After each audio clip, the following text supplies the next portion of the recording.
Hi friends, எல்லாருக்கும் வணக்கம். இட்லி தோசைக்கு இப்படி ஒரு சைடு செய்து பாருங்கள், சூப்பராக இருக்கும். கத்திரிக்காய் கடையல். தேவையான பொருட்கள் பார்ப்போம்.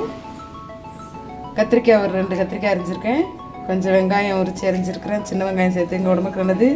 அதோட 2-3 பூண்டு பல்லும் சேர்த்து அரிஞ்சு வச்சுருக்கிறேன். தேவையான அளவு காரத்துக்கு பச்சை மிளகாய், நாங்கள் கொஞ்சம் காரம் கூட சாப்பிடுவாங்கிறதுனால ஒரு 10 மிளகா வச்சுருக்கிறேன். ஒரு 2 தக்காளி. இதில் எலுமிச்சம்பழம் அளவு நெல்லிக்காய் அளவுலாம் இல்லை, அரை நெல்லிக்காய் அளவுக்கு கொஞ்சமாக புளி சேர்த்துக்கோங்க. இதெல்லாம் போட்டு எண்ணெயில் வதக்கிக்குவோம்.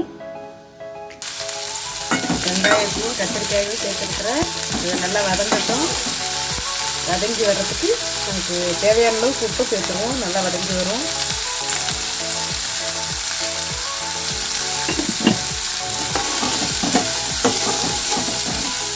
எனக்கு கொஞ்சம் திக்காக இருந்தால் நல்லா இருக்குங்கிறதுக்காக ஒரு ஸ்பூன் பாசிப்பருப்பு தண்ணியில் போட்டிருக்கிறேன்.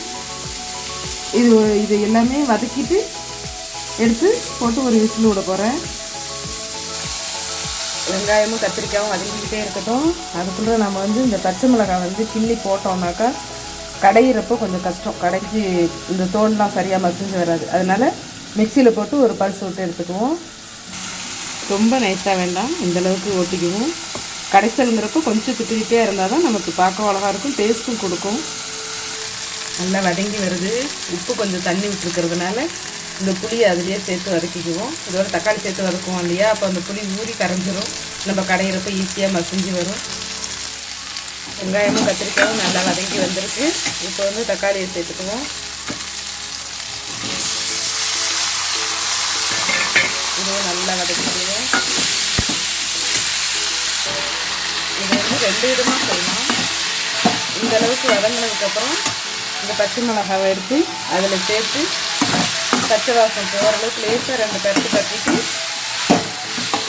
அப்படியே இதில் தட்டு போட்டு மூடி சிம்மில் வச்சுட்டோம்னாக்கா இது அப்படியே வெந்துடும். வெந்ததுக்கப்புறம் எடுத்து நம்ம மசியாக கலந்துக்கலாம். சிம்மில் வச்சு வேக வைக்கிறது ரொம்ப நேரம் ஆகுங்கிறதுனால நான் குக்கரில் ஒரு விசில் போட போகிறேன். எனக்கு இப்போ டைம் ஆகிடுச்சுங்கிறதுனால இந்த குக்கரில் தான் போட்டு போட போகிறேன். ஒரு ஸ்பூன் பைத்தம்பருப்பு போட்டிருக்கிறேன். மசியல் கொஞ்சம் அப்படி திக்காக கிடைக்கும். ஒரு மசியல் கொஞ்சம் தண்ணி ஆகிடும், தண்ணியாக தான் இருக்கணும், ஆகிடும். அதோடு இது கொஞ்சம் போட்டோம்னா நல்லா இருக்குங்கிறதுனால கொஞ்சம் பைத்தம்பருப்பு போட்டிருக்கேன். இதெல்லாம் வதக்கி எடுத்து இதில் போட்டு ஒரு விசில் விட போகிறேன். டைம் ஆகிடுச்சுங்கிறதுனால தான் நான் குக்கரில் வைக்கிறேன். இல்லைன்னா அப்படியே மூடி போட்டு வேக வச்சு கடைஞ்சிடலாம். எல்லாமே இதில் போட்டு ரெடி பண்ணிவிட்டேன். ஒரு விசில் விட்டதுக்கப்புறம் தண்ணியை வடிச்சிட்டு கடைஞ்சிருவோம். தண்ணியை வடித்து கிண்ணத்தில் வச்சுக்கணும், மறுபடியும் சேர்த்துக்குவோம். அதில் என்ன தண்ணி இல்லாமல் கடைஞ்சாதான் நமக்கு நல்லா மசிஞ்சு வரும். அதுக்காக ஒரு தோசை ஊற்றுனதுக்கப்புறம் தான் மசியல் எனக்கு வந்தது. சைடிஷ் கத்திரிக்காய் மசியல் செய்யலான்ட்டு ரெடி பண்ணிகிட்ருக்கிறேன். குக்கர் ஒரு விசில் வந்ததும் கடைஞ்சிருவோம். குக்கர் விசில் போயிடுச்சு, எடுத்துருக்கோம். பைத்தம்பருப்பு கூட நல்லா மலர்ந்து வந்திருக்கு பாருங்கள். தண்ணியை வடிச்சிட்டு கடைஞ்சிருவோம். இதெல்லாம் பிகினர்ஸுக்கு கொஞ்சம் யூஸ்ஃபுல்லாக இருக்கும். தண்ணியோடு கடைஞ்சிட்டே இருப்பாங்க, மசியவே மசியாது. அதனால தான் சொல்லிக்கிறேன். அதையும் தண்ணி வடித்து வச்சுருக்கிறேன். மத்து வச்சு கீரை கடையிற மாதிரி அப்படியே கடைஞ்சிடலாம். இப்போ கரண்டியை வச்சே கடையிறேன். நல்லா 4 பக்கமும் அப்படியே சொலட்டி கடைஞ்சோம்னாக்கா சீக்கிரம் மசிஞ்சு வந்துடும். வச்சுக்கிட்டு இப்போ ஒரு கொதி விட்டுருவோம்.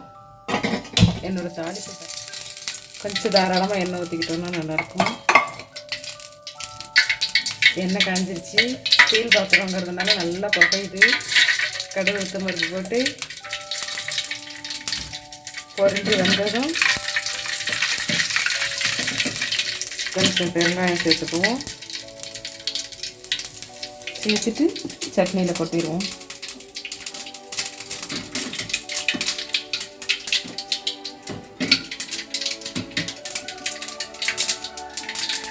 ஸ்டீல் பாத்திரங்கிறதுனால நல்லா புகஞ்சிருச்சு, ஆனால் எண்ணெய் கரையில. ஓகே, இதில் கொஞ்சம் கருவேப்பிலை கிள்ளி போட்டுட்டு கொத்தமல்லி தழையும் தூவிக்கலாம். இன்றைக்கி டக்குன்னு உடை பண்ணதுனால கொத்தமல்லி தழை கையில் வச்சிடல, பரவாயில்லன்னு அப்படியே தாளிச்சிட்டேன். இது ஒரு கொதி விட்டதும் இட்லி சாம்பாருக்கு பதில் இட்லி தோசைக்கு பயன்படுத்தினோம்னா அருமையாக இருக்கும். நீங்களும் செய்து பார்த்துட்டு கமெண்ட்டில் சொல்லுங்கள். பாய்.